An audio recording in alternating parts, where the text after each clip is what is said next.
Welcome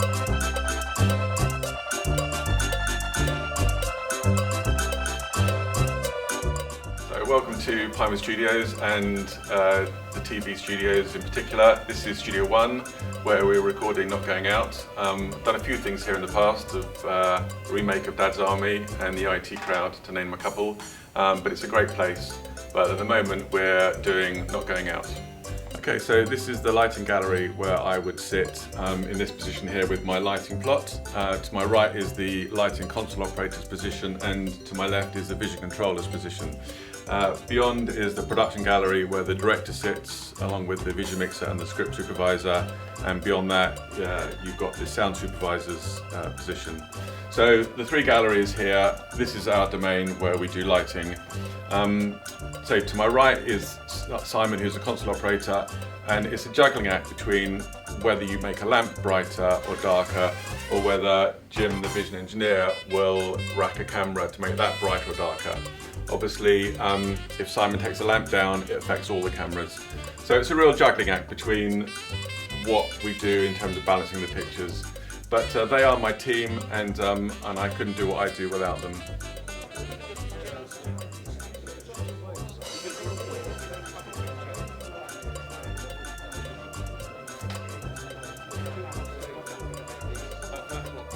I was thinking with the shades and all the actual lights each one.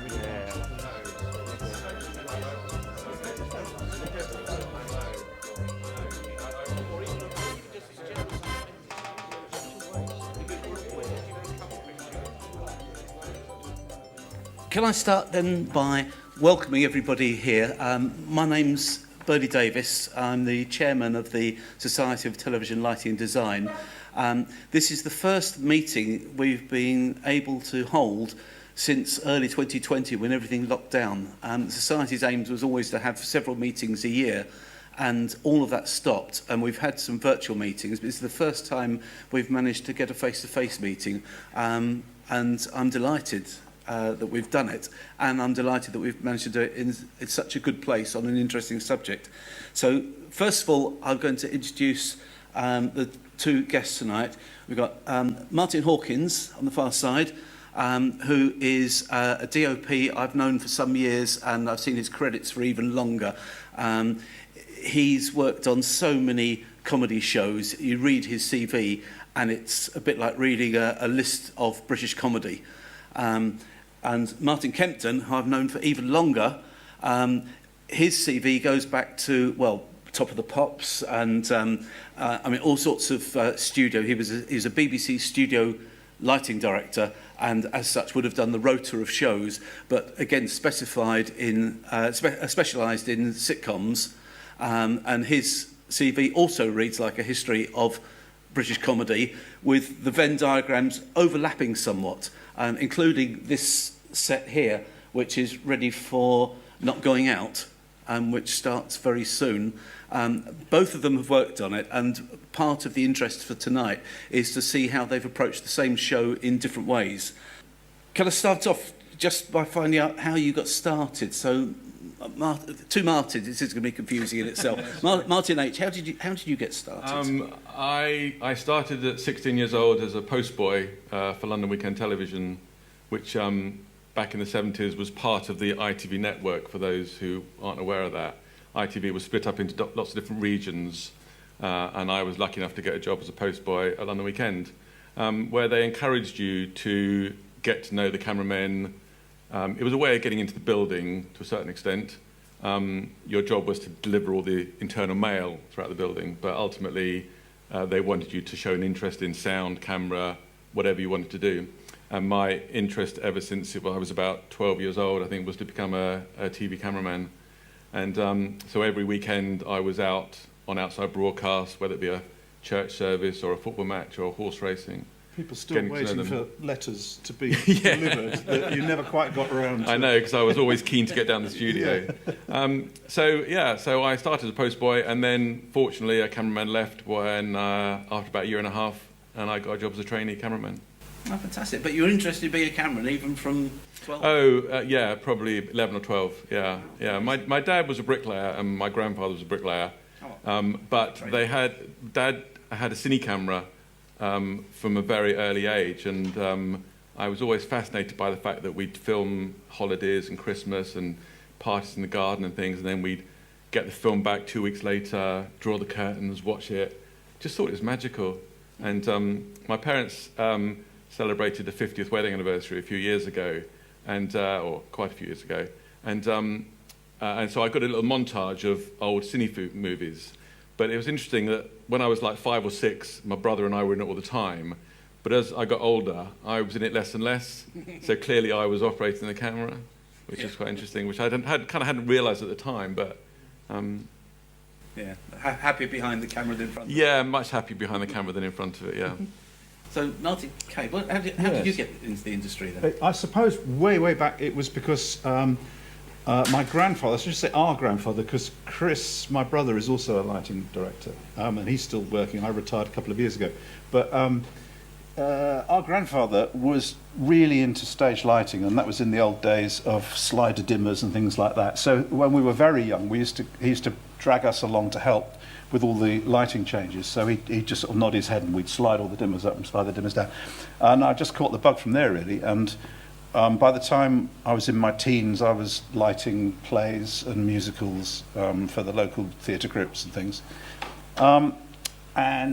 I guess, well, I trained as a teacher, but decided I didn't really want to do that. And Chris joined the BBC, and I thought, well, hang on, I'd rather do that. So I then joined the BBC as a trainee camera operator. And I really didn't think I would be able to do lighting. I just thought it looked too complicated, and I had no idea really how I was ever going to move through to the lighting department. And I really enjoyed the camera work. I loved it. I did that for 9 years. And I was quite a keen photographer too back in those days. So I was happy doing that. And then I remember I was working on a drama in TC1.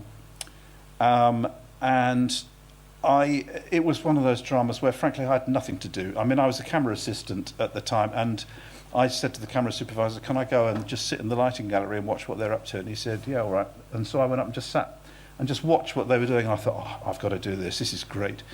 So, yeah, long story short, I then moved across to the lighting department and eventually, after a few years, became a lighting director. And then with the BBC till 2002, and then I went freelance and ended up working all over the place.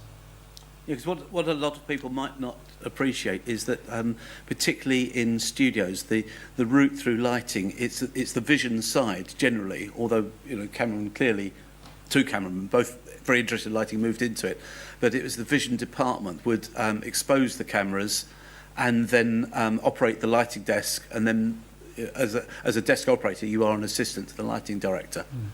So that was kind of a conventional route. But the great thing about the industry in those days is that it was flexible enough to allow people to transfer around. In fact, actively encouraged it. Yeah, it's very good. Just a quick throwaway question. What do you think is your favourite programme you've worked on? Is that an easy thing to answer? Impossible?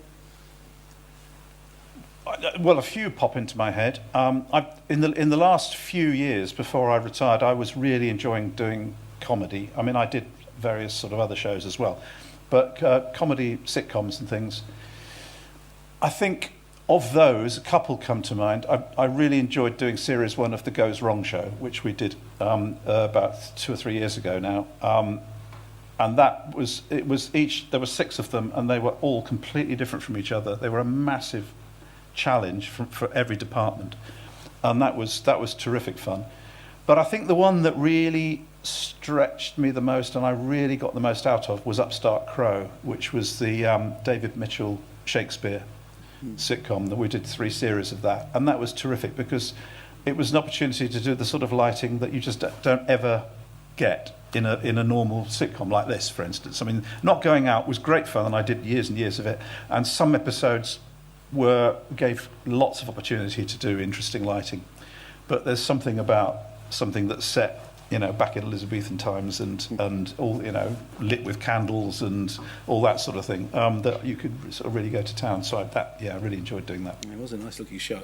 And what about you? I'm racking my brains. I find it very difficult to say what my favourite show was. I mean, I think as a cameraman, I did a series called Challenge Annika, where I ran after Annika Rice, and that was That was 5 years of good fun.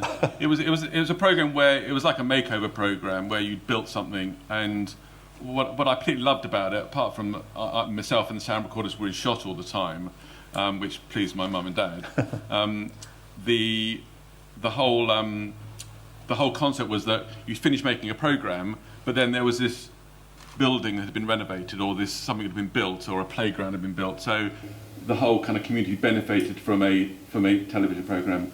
Yeah. So I loved doing that, and I got on the holiday program, which was just a joy to go around the world for 5 years. So that was good. Oh, that was you, was it? Yeah. Oh.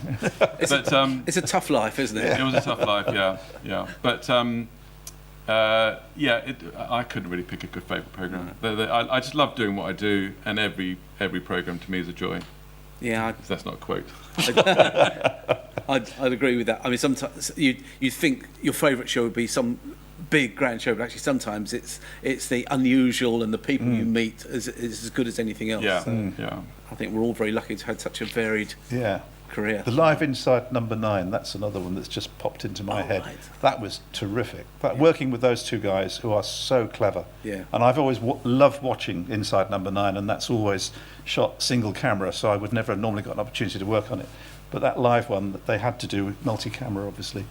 And to do Yeah, it as a it sort of looked great as well. well, it was just the whole thing of the spooky ghost thing, and then it, apparently all going wrong on the night, and just keeping all the secrets. That was terrific fun. Oh, brilliant.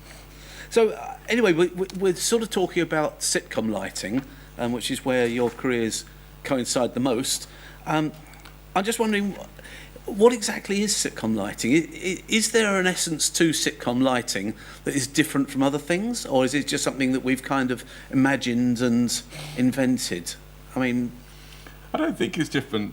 I don't want to think it's different than any other type of lighting, really. You're creating a mood that's relevant to the scene or the script, and you're trying to get it as real as you can, bearing in mind you've got 5 cameras and 3 booms poking over the top. So there is a kind of a certain limit as to what you can do. But I think if the audience feel comfortable with what they're watching, then to me that's good enough. You don't want to make it so good that they're looking at the lighting and not the comedy. With comedy, the comedy has to be the priority, whatever you do. With drama, a lot of the time it's about the shot, it's about the track, it's about the light. It's the whole it encompasses all that. But with comedy, it's about the comedy, and I think you have to everyone, whether you're in costume, makeup, you all have to focus on making that the priority. So my attitude is always to make it look as good as I can, but and as real as I can, and then I think I've done my job. I mean, do you feel that realism is kind of... Well, this is the interesting thing, and over the years I asked myself that question several times, because sitcom like this is not the same as shooting single camera sitcom. I mean, these days people call sitcoms, which I would prefer to call comedies or comedy dramas or whatever, because they're shot single camera on a location without a studio audience, and it's a much more realistic kind of natural way of performing, whereas most sitcoms done in front of a studio audience are more theatrical. The way of performing is bigger, and it's more of a theatrical event, and the timing of the performance is governed by the audience reaction and so on and so forth. And the writing is different normally, because it's a lot more gag driven, and sometimes sight gags and things like that, which wouldn't happen. No, scenes tend to be longer, don't they, as well? Yes. So you kind of ask yourself, why am I trying to make this look as though this is a real house? Why? We know it isn't. And in a way, what's the point? Because this is, in a way, a theatre set. This is a set in front of an audience. So and yet, it would be wrong to light it theatrically. It's a problem which I never really thought that hard about when I was doing it. But every now and again, you sort of think about it. You think, I mean, everybody is trying to make a set like this look as real as possible. The art department, obviously, costumes and so on. You open a front door and you want it to look as real as possible. But it isn't. And the audience at home kind of knows it isn't. And on some sitcoms, I mean, Fawlty Towers, open the front door, it's a painted cloth, you know it's a set, doesn't matter. And in a way, that's right. So I don't know. And yet, every sitcom I've ever lit, that everybody was expecting me to make it look as real as possible. And, and so day scenes were supposed to look as though the light's coming through the window. Night scenes should look different with, the light appearing to come from the practicals and so on. So, don't know. No, I don't think there is a sort of sitcom lighting. The only time that I got close to a theatrical look was with the Goes Wrong show, where each of those was very theatrical. Peter Pan Goes Wrong particularly, for instance, which was done actually at Pinewood, on a set that looked as though it was a theatre stage. But even the other ones, which were done in TV studios up in Salford actually, but it was lit. That was lit theatrically much more than a normal conventional sitcom. But most sitcoms, yeah, if the producers, the director, everybody, the cast, they're all expecting it to look as real as possible. Yeah, you see, as an observer of these programmes, I've never worked on one, but as an observer, there have been some programmes in the past that have taken the lighting almost a little bit more extreme. I mean, Rising Damp, I think, is a good example, which used incredible amounts of light and shade, yes, compared with Terry and June. Yes. Yes. And there's almost an old cliche of bright for comedy. But I'm wondering, is that really a cliche? I suppose there might be an element of truth, because, as you say, it's there to deliver the comedy. You don't want to hide it. Well, you can't, because a lot of comedy is in the reaction. So you've got to see that reaction. As if, even if you're doing something when, like we've done here a couple of weeks ago, where the lights were all off and Lee comes down and it's nighttime. So in theory, it would be pretty dark, but you've got to see his facial reaction. So you've got to enhance that moonlight feel. And I'm going back to what you're saying about bright. I've never had a director say it's too bright, but I've had several directors saying, yes, can you make it brighter? Because they want to see that close up. Yeah, that's what it's about, and that's where the comedy is. If it's in that reaction.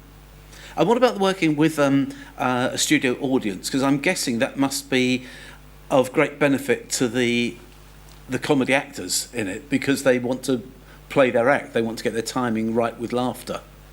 Yeah, as Martin said, it is about timing, and it's quite interesting. Last year we recorded a series here without an audience because of COVID, and all through the rehearsal, the floor manager was having to laugh to give them and remind the cast to leave those gaps, because then when the show was edited, they then showed the program to an audience to add that laughter track.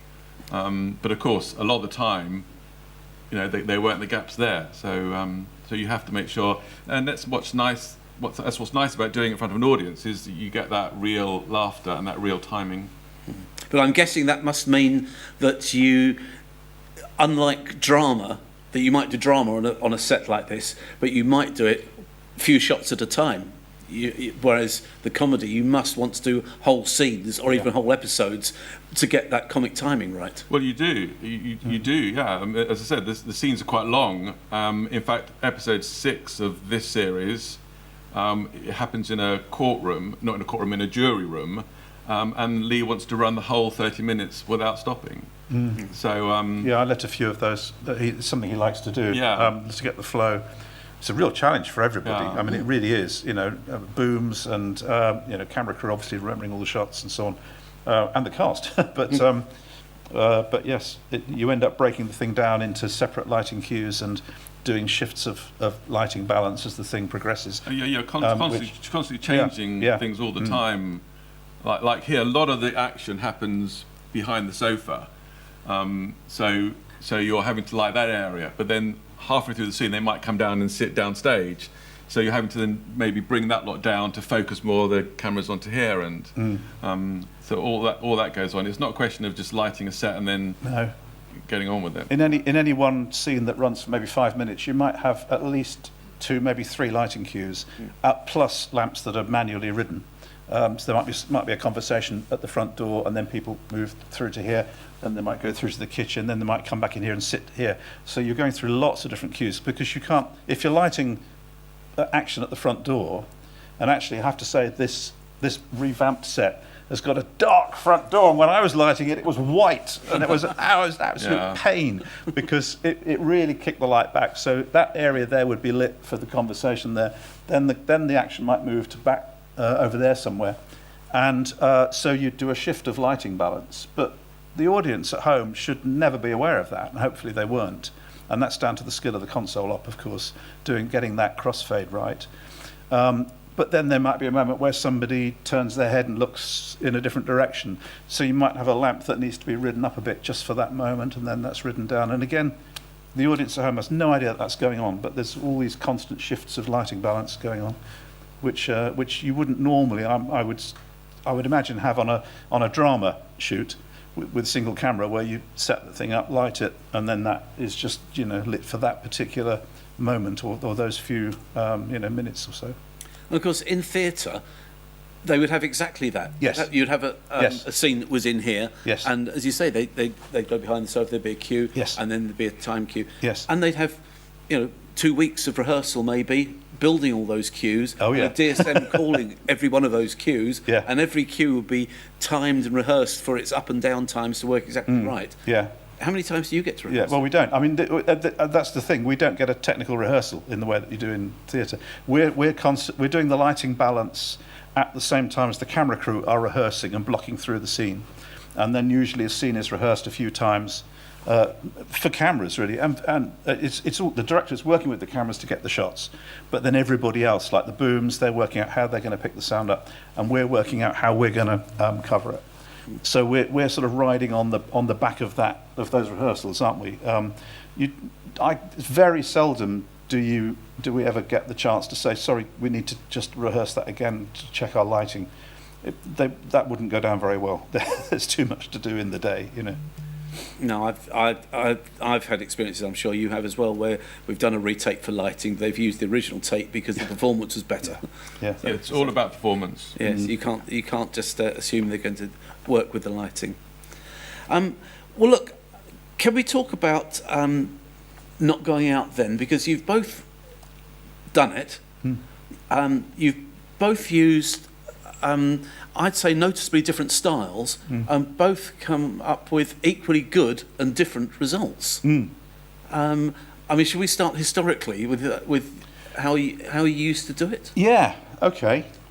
Well, I suppose whenever I've worked on designed, because the way that a sitcom set is, the lighting is designed, you're given a set plan. Usually you see a model, not always, but you get a set plan, and that's in a studio, and every studio has a different way of hanging lights.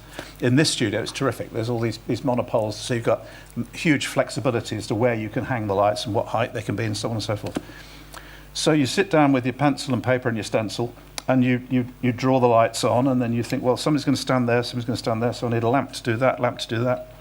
Oh, hang on. So if they go there, then I'll need something to cover that. And so you build the plot up, and then you might go to bed and get up the following morning and look at it and say, oh, why have I put that lamp there? That doesn't make any sense. I'll move that. Oh, no, that's no good. So it evolves over maybe a few days.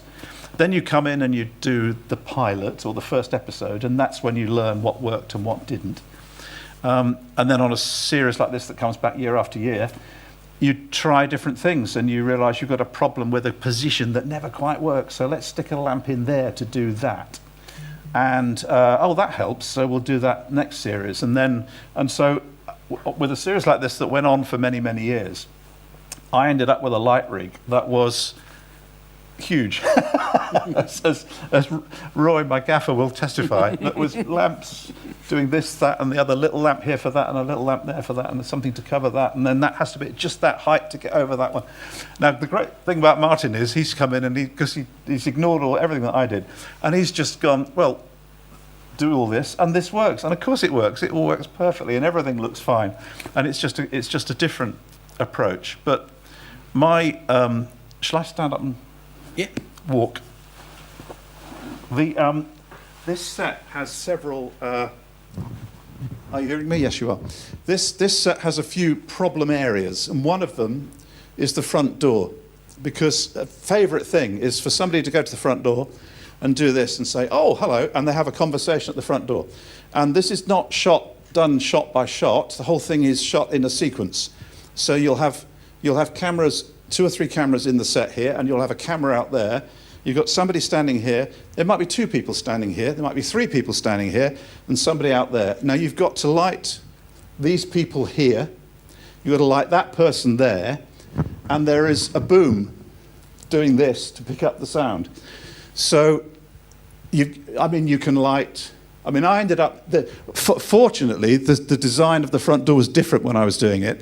It was set back a bit, and there was like a little alcove up here, and I could sneak. I had a couple of Keener flows up here, and I had a little soft light up there, and I could sneak a few lights in there. I managed to find a position out there where I could get something in, something round the corner here for there. But that was to get this bit here right. Took, I don't know, 2 or 3 years before we eventually kind of cracked it without getting boom shadows all over everybody. And then action would often take. Then the action would often move to here. People standing right in front of the in front of the staircase here. So you've got to light people here and here. But if you've got a tall person talking to a short person, then a light up there is going to shadow the short person. So you end up thinking, oh, well, we'll use something up here as well, which is exactly why Martin's got these ones up here, because then that can cover somebody here. So that again, here's another interesting position. Bottom of the stairs, people come down the stairs and they deliver a line here.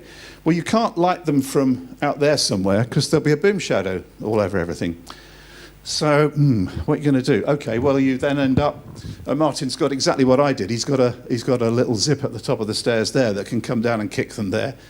And you might have something up there. I think I used to occasionally use something up there, but you can't light them from the front, even though you might like to. So you have to sort of cheat it.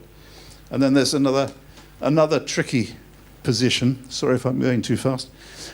Here, often doors open. Somebody stands here, delivers a line to the room. Well, you know, if you've also got other people in the room, this could be a tricky position. So I ended up with an extra lamp up there, but then I ended up with extra lamps all over because, you know, if somebody's standing here doing something, you'd think, oh, how am I going to cover that? So as I was saying, with my plot, it evolved over the years to include lots of lamps pointing in lots of different directions. And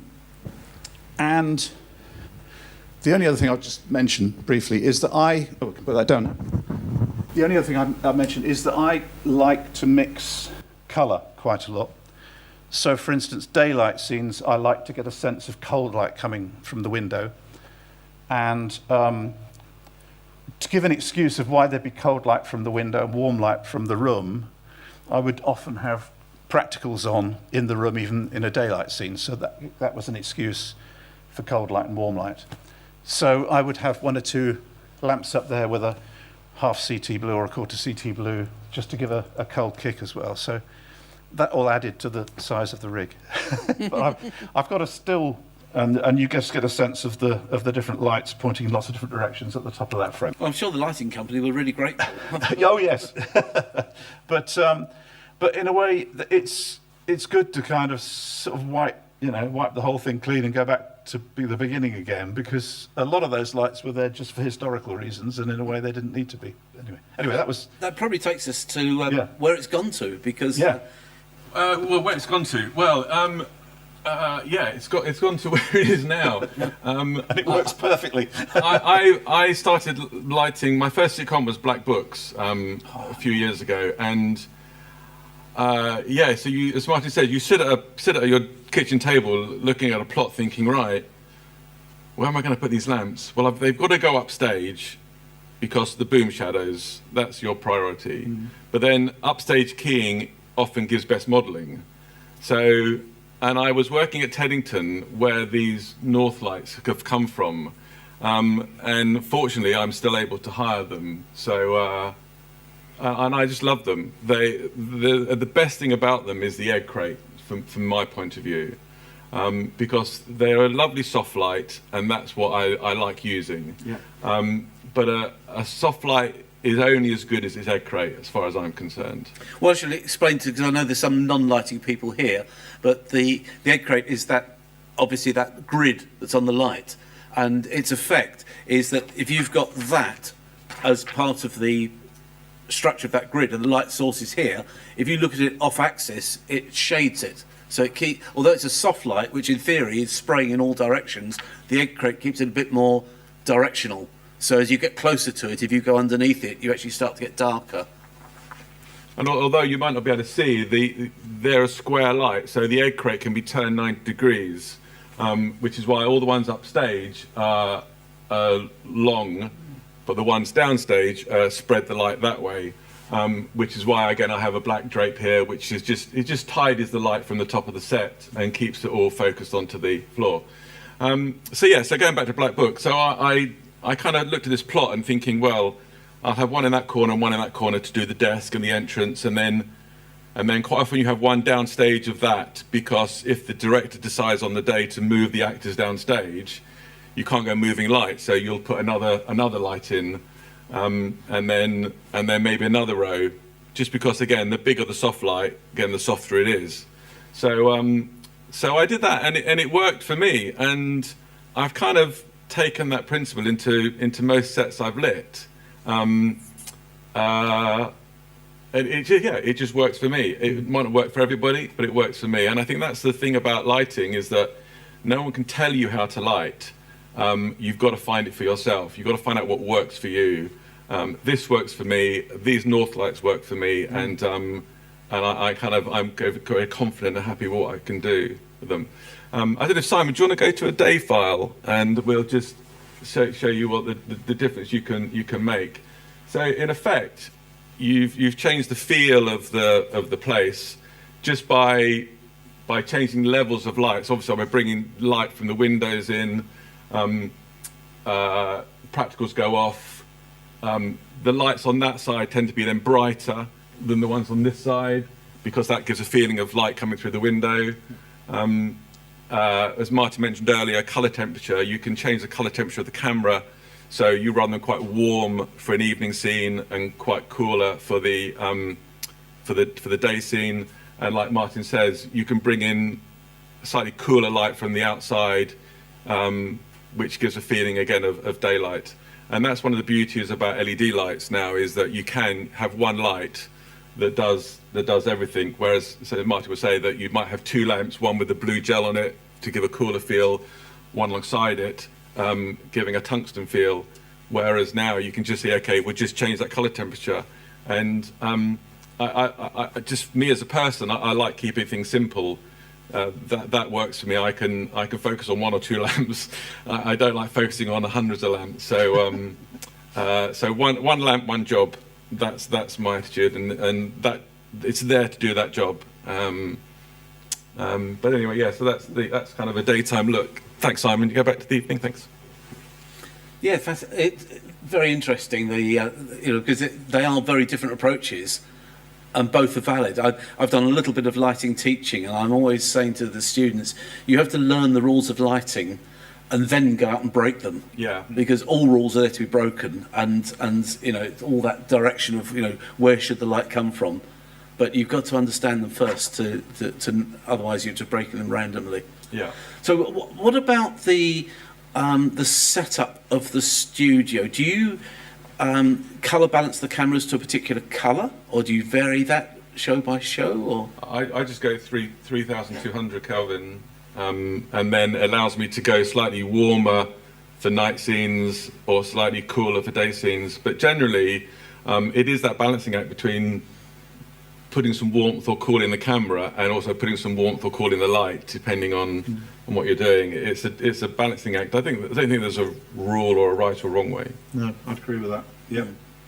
And what about the f-stop that the cameras work at?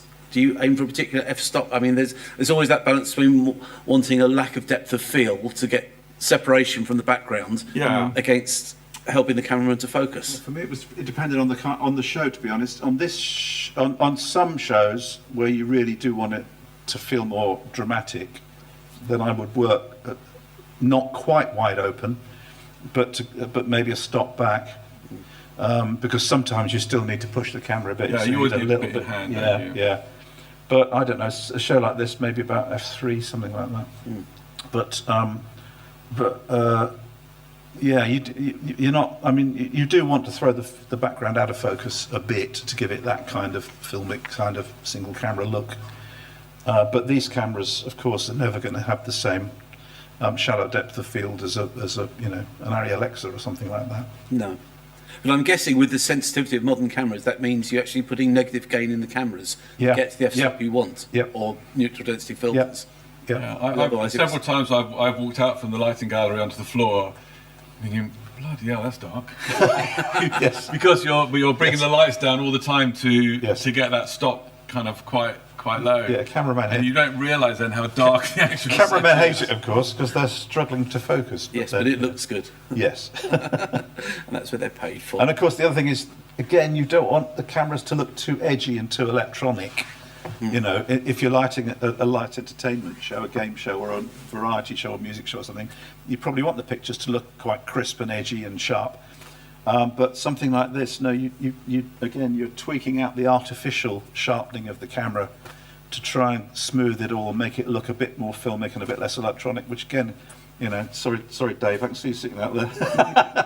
Dave is one of my favourite old cameramen. I was going to call you, but you know exactly what I mean by that.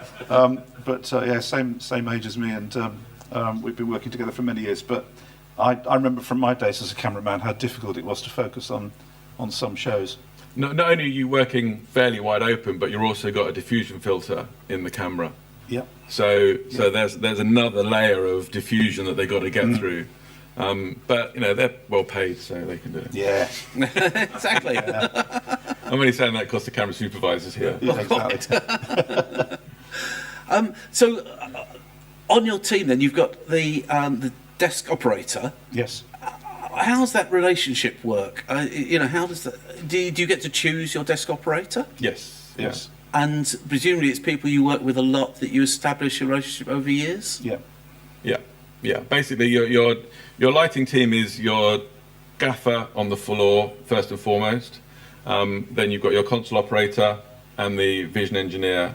Those as far as the team goes, is your lighting team. And you get to choose them all. Yeah.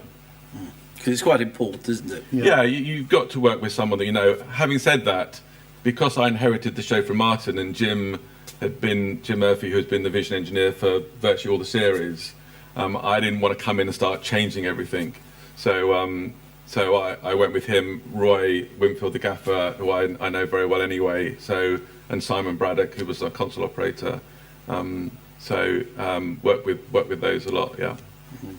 And it's important because, again, you don't want to have to explain things all the time to new people.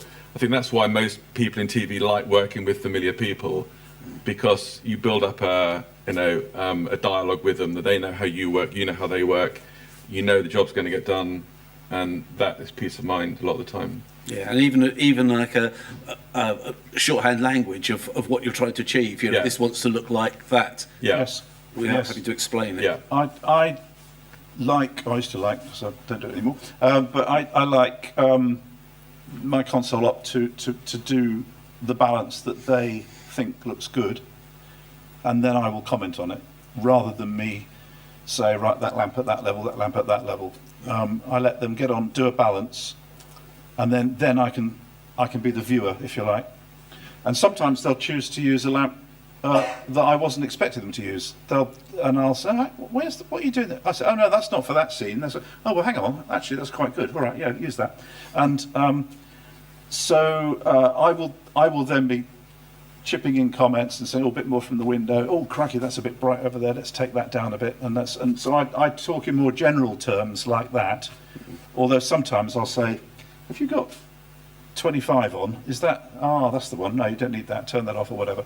But I prefer to work like that than perhaps a more traditional way, particularly because my experience is the BBC experience, which you were talking about right at the beginning of this, where the console operates, it's a sort of a team effort, and you kind of came in on the lighting team, you started racking cameras, then you moved to become a console operator, then you become an LD. So it's that sort of pattern through. So you are kind of, as a console operator, the old BBC console operators, who used to be called vision supervisors, actually, weirdly, that they were expected to be very much contributing to the look of the show. So I just sort of took that over, really. But I know that in the ITV tradition and the film tradition, it was different. The console op was an electrician, and it could be, going way back, it could sort of be almost any electrician on the day who would be, and they would expect to be told exactly what to do. Now nowadays it's changed, and a lot of electricians still operate consoles, but they are much more, they contribute far more, and they're much more part of the team. Very, very much so. Yeah. You rely on your console operators being a second pair of eyes. I didn't come from BBC, so I like knowing all the levels of the lamps. So I can say, okay, bring up that one 10%, take that one down 10%, knowing that then that's at 80 or that's at 60. It's just in my head, I know then what's happening, because you're not on the floor. You've got to remember that when you're filming, you're in a gallery in another part of the building. Yeah. So you're only watching a monitor, and you can get very disorientated as to what's on, what's not on, which is why you rely on your plot. So I in my head, I've got to know what lamps are on or at what level in order for me to know, well, that should be okay then. But you rely on your console operator as a second pair of eyes, and also run ideas past me. So should we just try that then? What do you think about that? And they might say yes or no, and because it's not all about you a lot of the time. I've always said that the lighting director isn't the only person who can have good ideas about what should be done, No, not at but all. you are the editor of those ideas. Yeah. Yeah. Some And people think it's giving up control, Yeah. but it's not. It's engaging everybody's creativity, and I always think that to the electricians who focus the lights, Yep. to the console operator, even the Totally. vision people, Yeah. and you can sit there and say that's wrong, and they should listen. Yeah. But equally, they can put in things that, like you said, that light that wasn't intended for that scene, and it works rather well. Yeah, So yeah. you're the editor of the ideas, not the sole Yeah. You're producer of them. Yeah. And working with a good electrician is blissful, because sometimes you get lumbered with, because I've worked in so many different studios, and they have different ways of working, and electricians' crews with different experience, and sometimes you don't get to choose who you have to work with. And sometimes you have somebody on a pole, because as you know, you go around the whole studio setting lamps, and they operate, they set the lamp on by adjusting using a long pole. To work with a really good gaffer or pole operator, for want of a better word, and just whiz round the set, and they're going tap, tap, tap, bop, bop, bop, and, and there it is. And they know what you want, they've got an eye for it, and that's blissful. And then you've worked with somebody else, and it's just agony, just takes so long to have to explain, no, why have you left it like, no, it's all over that wall, look, pan it on, it just, Fortunately, I didn't have to suffer that very often, but There's an old saying, you're only as good as your team. Yeah, and that's it. That's very true. That's which is it. why, again, it's quite important to pick your team, Yes. because they can make or break you. Yeah, I completely agree. We talked briefly about the plot earlier. So, can we just talk about the process of how you come up with the design in the first place? I mean, Marty, you talked about sort of working with the director and with a model, or how did... So basically, yeah. Once you get asked to do a series, you get to meet the designer and the director, and the designer will normally come up with a concept of what the project is going to be. What one I've got is Kate and Koji, which is an ITV sitcom that we did a couple of years ago, and that all takes place in a cafe.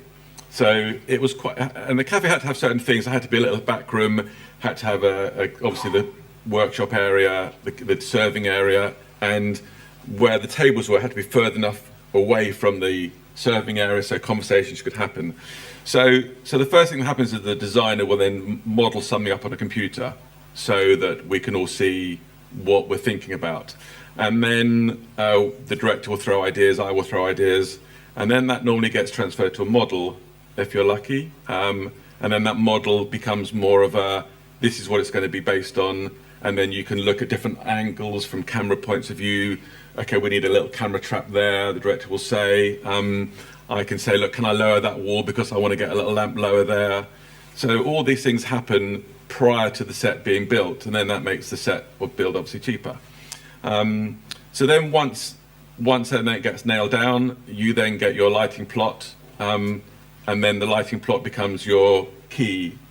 So then with the model in one hand and your plot in the other, you can then work out where you need your lamps. And as I say, from my point of view, I tend to keep things simple, and I do tend to put a ring of these soft lights around upstage, and then the rest is dressing how you dress things in through windows, where the practicals go. That's another thing as well. I think Martin and I are both big fans of having practicals on set. So you'll always say to a designer, can I have a little practical there? Can we have a little wall light there? Yep.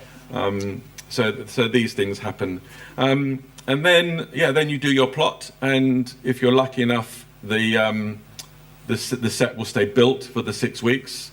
In which case, you rig it once, and then all you're worrying about is guest sets like bedrooms or other living rooms and that kind of thing. But generally, that's the process building up to the first show. So the first show, the director will start rehearsing with the cast in a rehearsal room, and then the set will get built on a Monday or Tuesday. Lights will get rigged maybe on the Sunday, because they have to come in before the set gets built.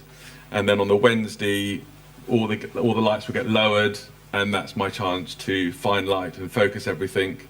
Thursday, the crew will arrive, and then you have a pre-record day, and that normally involves scenes that you can't shoot in front of an audience. Like tomorrow, we're doing some stuff with the children who we can't get on Friday. We're also doing a couple of bits of green screen and another little cutaway in a bedroom, which just the audience, there's no point showing that in front of the audience. So that happens on a Thursday, and then Friday morning at 9 o'clock, you start rehearsing the show from beginning to end, and about 4 o'clock, you'll do a dress run the whole thing through, break for supper, and then in the evening, the audience will come in, and at 7:30, you start recording, and hopefully around 10 o'clock you finish. And then what's great about it is that you walk home or you drive home knowing that you've just finished a 30-minute show, and it's a great feeling. And how long before the next show you do in that plot? Then that happens all over then the following week. So then it's a week between episodes. So literally the following Monday, the director will start rehearsing the next show.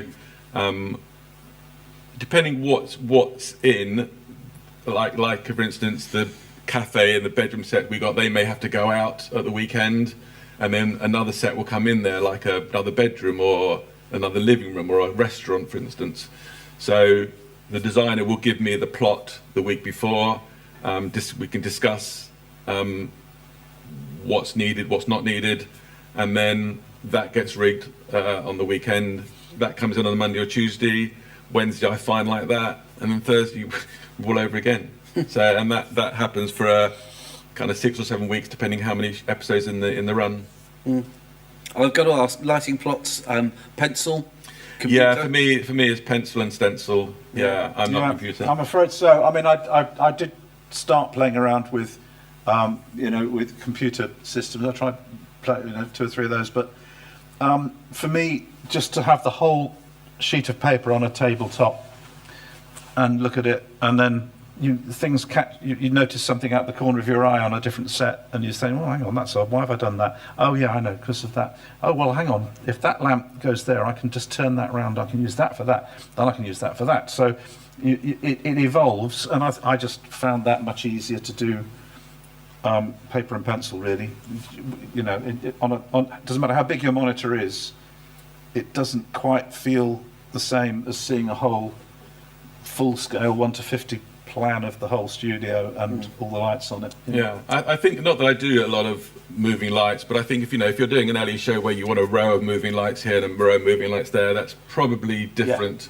Yeah. But with this, it's kind of organic is a word that some people don't like to use, but it is very much okay, that's there, that's there, that's there, and you're working on angles and distances. Yeah. And actually, I was to say on the computer, drawing all these lights and then twisting them all to the right angles is quite time-consuming compared with just getting a stencil on. Yeah. Well, that's it. Yeah.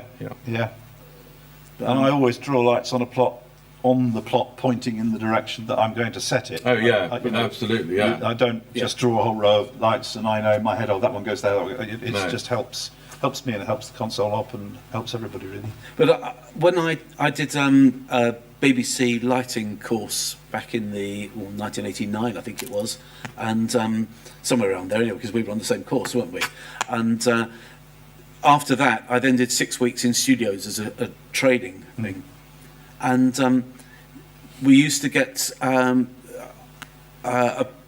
drawing, like a blueprint drawing that the designer had done of the set, and then there were laminates that laid over it with sort of tracing paper that had the grid marked on it, and you could then draw the lighting plot on it. So you're drawing to the set, but without having to have the set on the plot that would then be copied and distributed for rigging.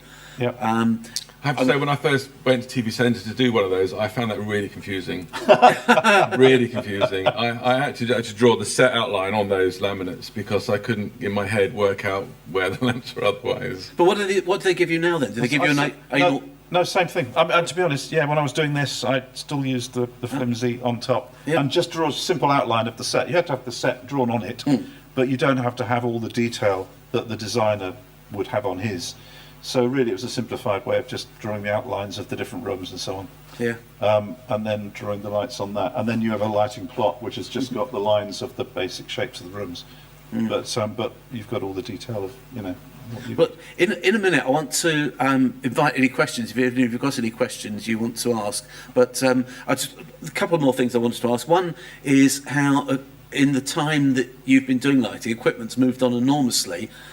Good or bad? I mean, some of the new amazing LED products, good or bad?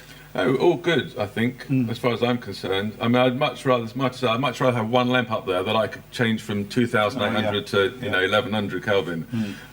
Much better than have two lamps. So, But then you've got all these North lights. I know, but I still haven't got an egg crate that matches the North light. No.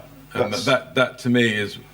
A soft light is great, but it's only as good as its egg crate. Yeah, and I don't think I had a chance to say earlier, but I used the same lights when I was working, and I've used them for years. Yeah, once I first started using them at Teddington, when I went freelance, I thought these lamps are brilliant. I'm going to use them on everything. So I just, whenever I was... You see, I find that very interesting that we're talking glowing terms about the North light, but its greatest quality is its egg crate, not its light source. Yeah, but it's the right size too. It's exactly the right size. You know, you get other soft lights which are a bit smaller and some which are a bit bigger. So it's partly the sheer size of it. It's still even though that lamp over there is a long way away, that will still give a soft shadow, and it's the egg crate that makes it perfect.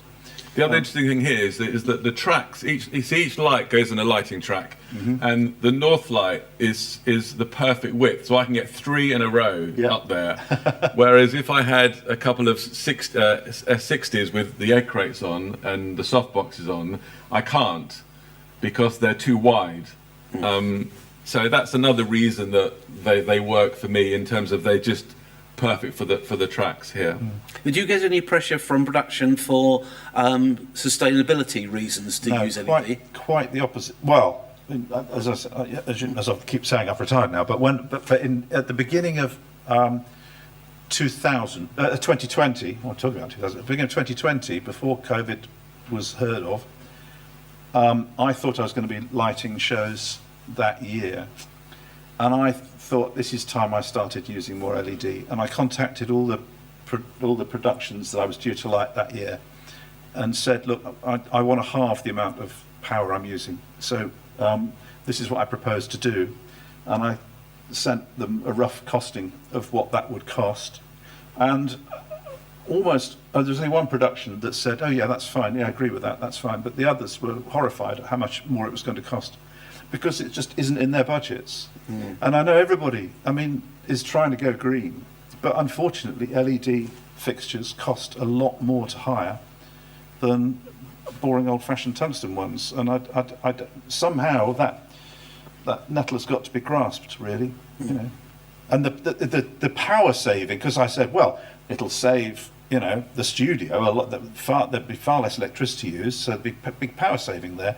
But that doesn't get passed on to the production that's hiring the studio. They don't get a reduced hire rate because less electricity is being used. So that's, you know, there's got to be a bit of joined up thinking. Yeah, I think that is a problem. The area that saves the money through lack of power is very pleased and Yes. is not going to hand it on happily. No. The same thing with the problems at the Albert Hall, that we started going LED. Yeah. We're using far less power, but there were no cost savings there. And yet I was under pressure to go LED, but Yeah. also under pressure for costs. Yeah. But such is life. But it's something that we have to consider, and it's going to stay with us Absolutely. probably more so. Yeah. So, has anybody got any questions? Also, I should say that people on Zoom are able to pass on questions through the chat function, and I think Paul's already got one question. Okay, so this is a question of John O'Brien. Just wants to know, what diffusion filters do you actually use in the cameras? A lot of the time I like to use a Lee Soft Effects #1. It's a little glycerin filter that you can cut, goes behind the lens. But a lot of studio cameras have filters built in, and I think they're a 1/4 and a half black pro mist here, in different filter wheels. So you can have a 1/4 or a half, or you can have 3/4, depending on what you're doing, what the scene is. So it gives you a bit of flexibility there. Yeah, I was doing the same. And when we did Upstart Crow, we were using something called a glimmer glass as well, which were bought, I think, for a different. I think been bought for something you did actually, wasn't it? Anyway, they had those in the cameras at TLS where we did Upstart Crow, and they were absolutely lovely for candlelit scenes and things. So we used to mix around with have different filtering. And on a nice dinner party scene on this show, we'd probably put another layer of filtering in, just again to give the whole thing a slightly more nice evening-y sort of glow. It's nice when the practicals have got a slight glow around them. There's no obvious difference to the sharpness of the pictures. It's really just what happens to the highlights, and it just makes it look a bit just nicer. takes the edge off, doesn't it? Really. Yeah.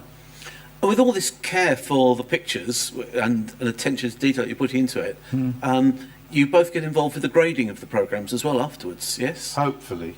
All right. Yeah. I mean, I think grading is a massive part of what we do in terms of lighting, really, because you can get 60% okay on camera, bearing in mind you've got 5 cameras all in a row in front of the set. And you can't grade this, you can't shape that, because it's just you can't get the grip equipment there.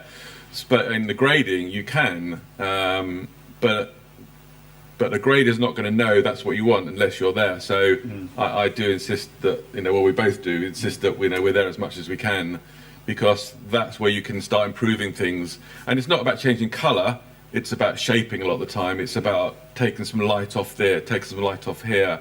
If on an over-the-shoulder, if you're wearing a light coloured shirt, to me, if you're foreground, you're going to be quite bright. But the grade, you can take that down to almost nothing. So it puts the focus of the shot on the person. So grading is a massive process, and shouldn't be underestimated at all. And I love it because again, it makes the pictures for me.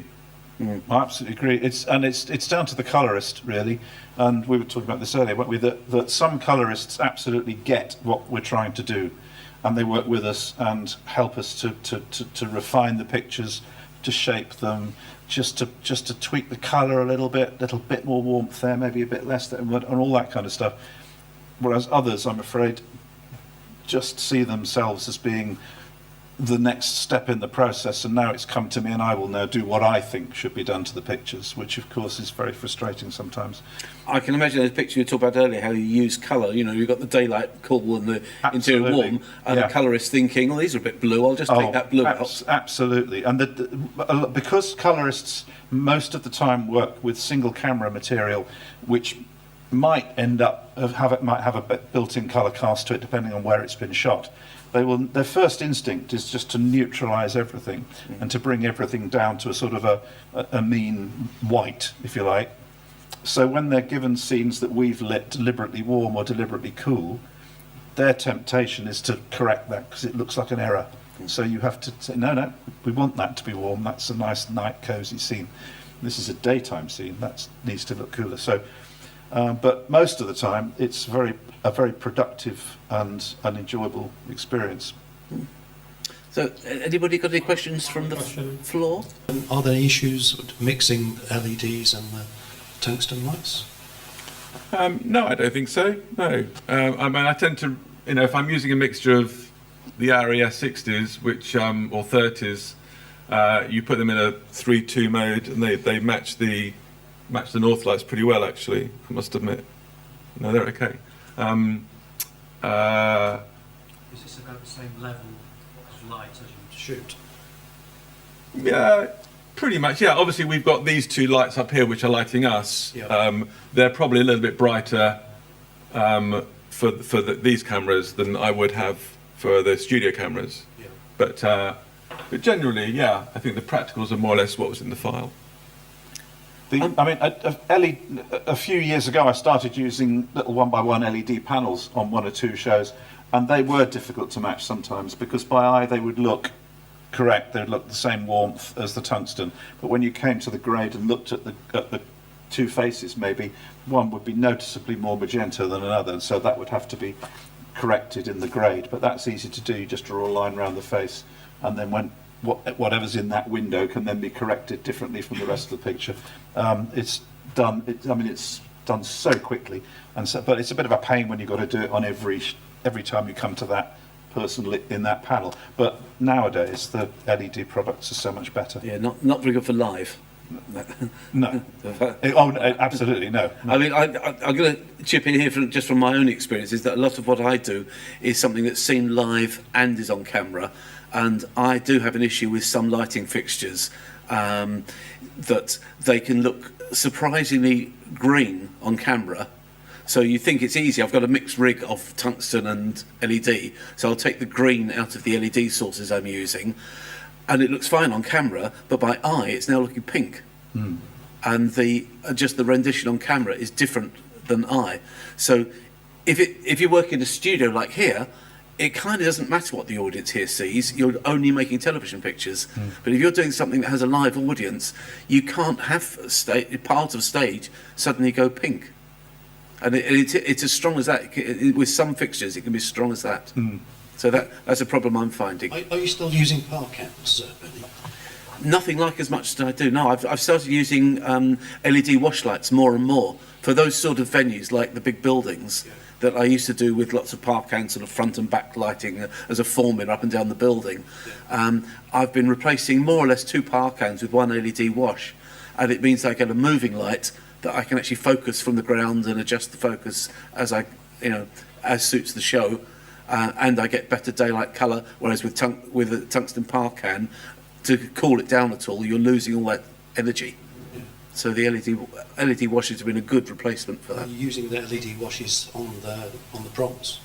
I haven't done the proms. I was, yes. I'd gone over the whole of the orchestra backlight on the proms had gone to LED wash lights, all moving lights, apart from the back row, which we then used luster profiles to replace what used to be 2K Fresnels. But this isn't about me. Interesting though. Any other questions? So, Paul, you had another question? Yeah, so this is an online one from Tony Keane. I'm not going Who's he? I'm not going to do it exactly as he's asked, but I think the question is, obviously the pictures that the audience didn't particularly see here of the SketchUp models that you received are, in your view, is having a 3D view of the model worthwhile? Does it really help you in the lighting design, or do you do everything in your head? Or is it a matter of you get the paper out and you measure and work out exactly where the lights need to go? No, I think that from my point of view, I think the 3D is invaluable. Me too. And I don't think you could light a set without seeing No. a 3D version of it. No, I agree. Absolutely agree. Yeah. Because you've just got to know how high walls are, where windows are, where just the shape of it. Just getting out a plan with just 3 lines in effect, to a certain extent, means nothing. So as Martin says, you know, you're sitting at your kitchen table and you've got, you know, the model or a photograph of the model or different angles of the model, you know, on your computer, but you're looking at the plot and you're constantly referring, you know, to that model as to where that lamp will be. And Yeah. so I think Tony need a 3D model definitely. Yeah. So if you're getting a 3D model in SketchUp of your set, are you not tempted to put that into WYSIWYG, and then you can actually spin round it and see it and put your lights No, in because then I got to learn WYSIWYG. Good answer. and WYSIWYG probably doesn't have north lights with these egg crates either, so No. you can't see what effect they I'm sure if you ask them, they'd do it. So, Enrique, yeah. Hello, I'm Enrique. Actually, I have two questions now because I wanted to ask first about visualization. So you don't use WYSIWYG, but do you do any kind of visualization with the lights? No. No. Okay. And second one is something that sparked to my mind when you said about yes, the product is obviously a TV, so the important thing is the audience on the TV. But are you doing something, or have you got in mind the audience here? Would you like a show like this? You know, because as you said, the audience actually have an effect on the acting, but I don't know if it has an effect on the lighting. For me, the only time, I mean, no is the simple answer. The most important thing is what happens here. The only time it becomes a real issue is sometimes for whatever the set, not so much this set, but some sets, it's really nice to have a nice big soft light in downstage doing something in a particular area. You might want to simulate a window on that fourth wall, and then that becomes an issue because, of course, it's blocking a lot of members of the audience. And I used to use a couple of big reflectors actually on these corners rather than the north lights.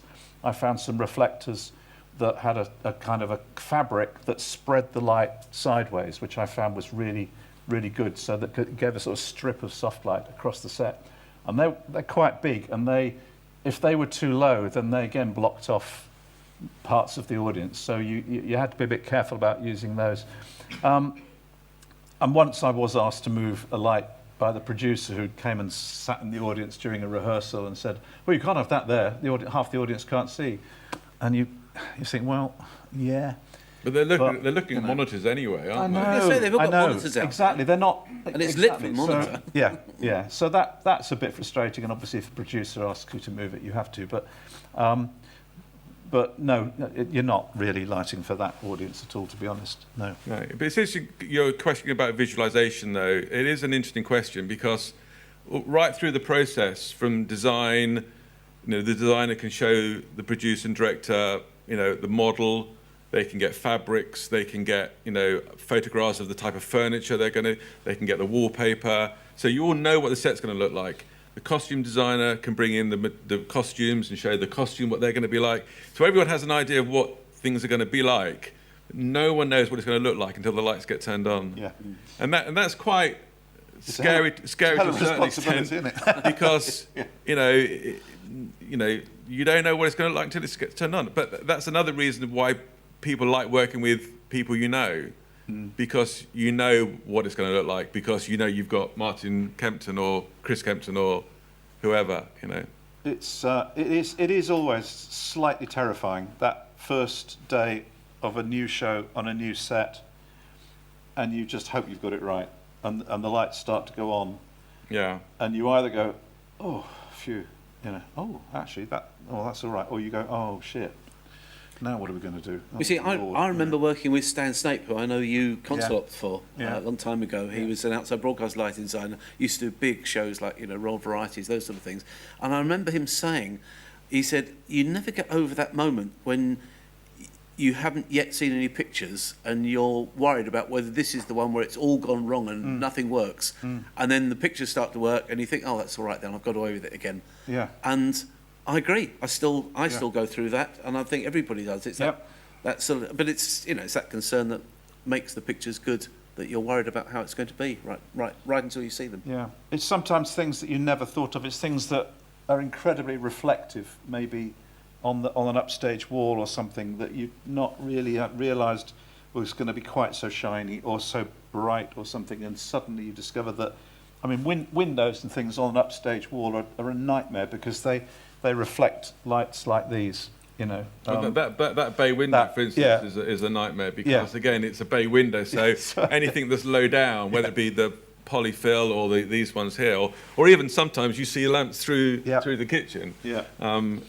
It's just, there's always things you don't realise there is going to be, but that's part of the process of filmmaking, I think.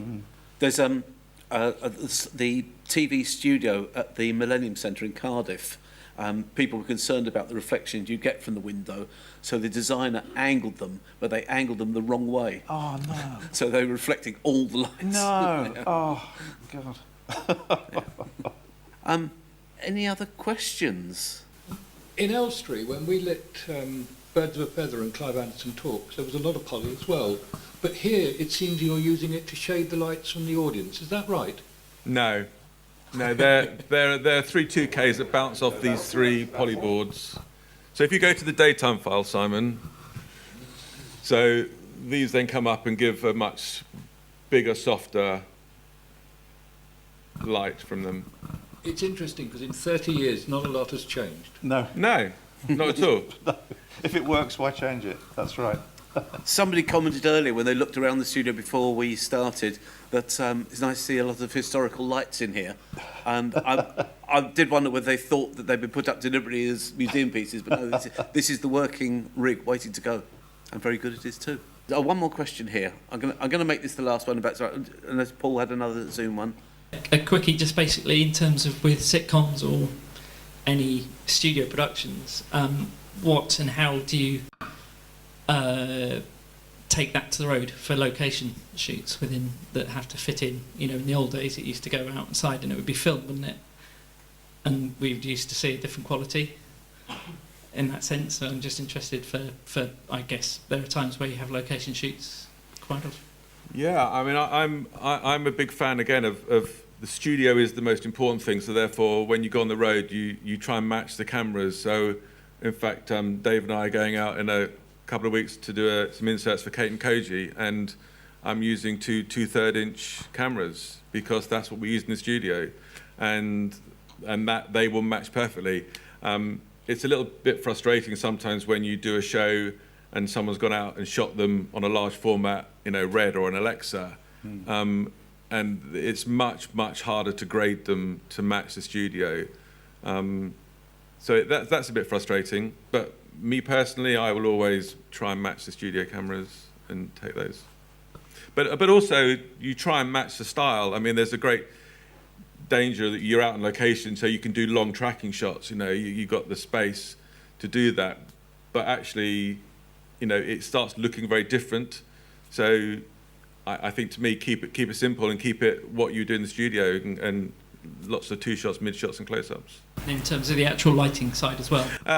Well, again, I'm a big fan of keeping things simple. So yeah, you don't have a lot of money often to take lights outside, and your schedule's quite tough in terms of you've got, you know, a lot of scenes to do in a day.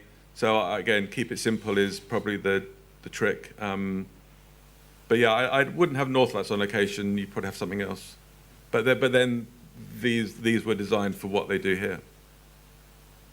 Do you still do a camera occasionally if you go outside? Yeah, on single camera, yeah. So we've just done Afterlife 3. I did operate on that with Tony Keane, and then I'm doing the inserts for Kate and Koji. So yeah, bits and pieces. It's a nice variety. Okay, well look, I think I'm going. One more from Zoom, and then we'll go. One last one again from your favourite questioner. I suppose it's a general question that other people may not have really considered, but do the budget questions that you're asking of trying to convert over to LED and what have you, who wins the argument in the end? Do you simply say, look, we've got to have the budget to do this because we think it's the right thing to do, or how does the budget work out over admin budgets, making the programme that you want it to look like that costs you money, doesn't it? Well, I don't know. On this, the budget is £6,000 a show for lighting. It's 36 for the series, and you're not going to get a lot of LED for that, I'm afraid. When you at home, you can't really see what's here, but there are 3 more sets down the other end of the studio, and all with a similar amount of light. So, it ends up being a lot of lights in a studio to cover, those sets, and you just couldn't do it with all LED, I'm afraid.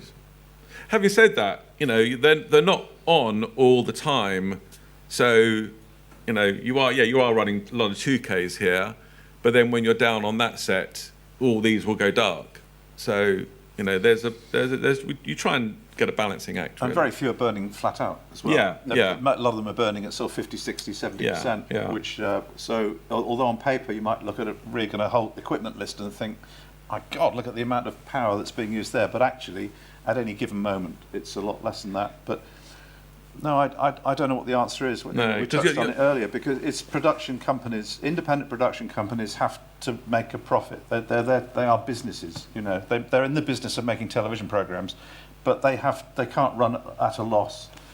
And at some point, somebody's got to talk to somebody and say, look, you're going to have to start allowing more for lighting, because LED does cost more, I'm afraid, and that's it. And in the world we live in now, we can't keep on burning all this tungsten. I mean, we're getting there slowly. We've probably got 2/3 tungsten, 1/3 LED. So we're probably we're getting there. Yeah. Slowly. And in a way, the answer to that question, who wins the argument, it's really a production argument, because they're the ones who say, we want to get our Albert credentials to, Absolutely. And then they're the ones who are paying. So they have to choose which side of that coin they choose. If you had the budget, Martin, what lamps would you use over? I don't know, really. One with the best egg crate. These North lights are 4Ks, I think. No, they're 2.5. They're 2 bubbles, 1 1/4 bubble in them each. There was a 4K version, wasn't there, as well, or 5? Yeah, in fact, those flat ones up there are 4K versions.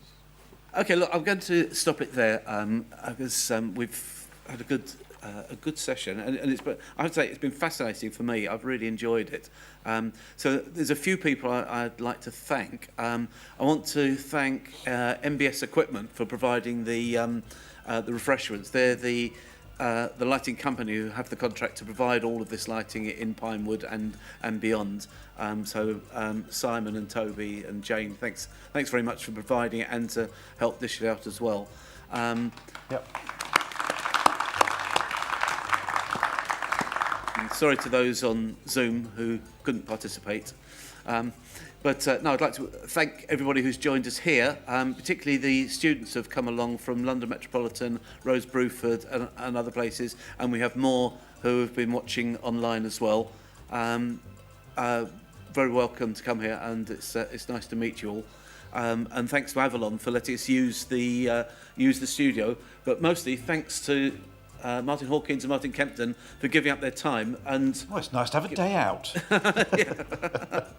So thanks very much to them.